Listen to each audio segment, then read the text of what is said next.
24 hours of violence in Pierce County. A man is dead, and police in Tacoma are trying to figure out how he died.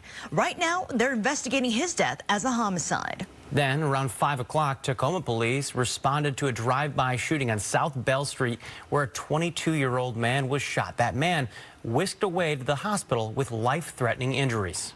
Plus, another shooting in nearby Lakewood last night. We have a major late-breaking development on that investigation where gunfire grazed a baby.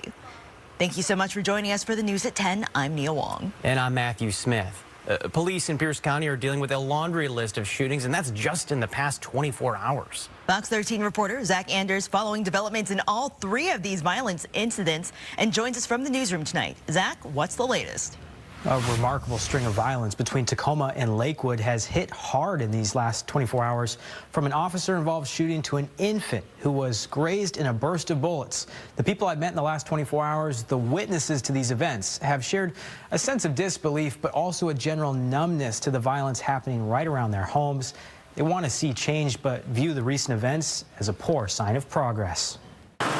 Yesterday, a man making threats at a Tacoma bar was shot and killed by deputies after they trailed him down a nearby train track and discovered he had a grenade. No, the call was it was a threats call, and when deputies got here and found the suspect, they realized he had something in his hand and ended up being a grenade. That officer-involved shooting put schools in lockdown and closed a train route for most of the day. Then, a few hours later, in nearby Lakewood, an infant was struck inside a housing shelter for families. Police say a spray of bullets came from inside the building, striking several apartments, sending a 3-month-old to the hospital. There was an infant that was transported from here. We have learned that the infant sustained what appears to be just a graze wound to the tricep area and a little bit of glass fragment in the scalp area.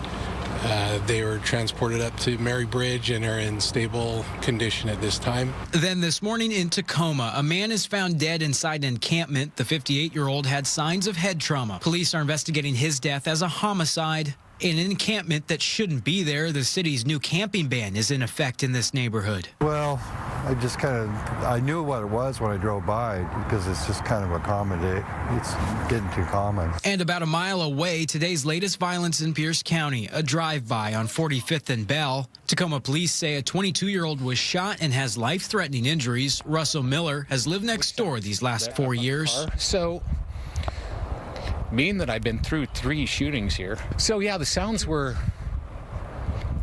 rhythmic, almost like pop, pop, pop, pop, pop, pop, pop in a perfect succession. Same house.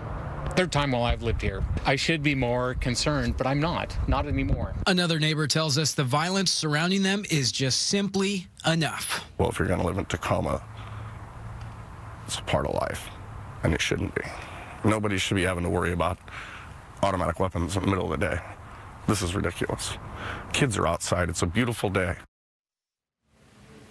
And fresh into the newsroom tonight, a breakthrough in that shooting that injured an infant. Police in Lakewood have made an arrest today, or rather rebooked someone they had already picked up on an unrelated warrant last night. They've arrested 40-year-old Ernest Hamilton, who police say was the next door neighbor in this apartment where the shooting took place. He's been charged with unlawful possession of a firearm, 3 counts of assault, and attempted murder. Lakewood police tell us they're still working to find a motive. From the newsroom tonight, Zach Anders, Fox 13 News. Thank you so much, Zach.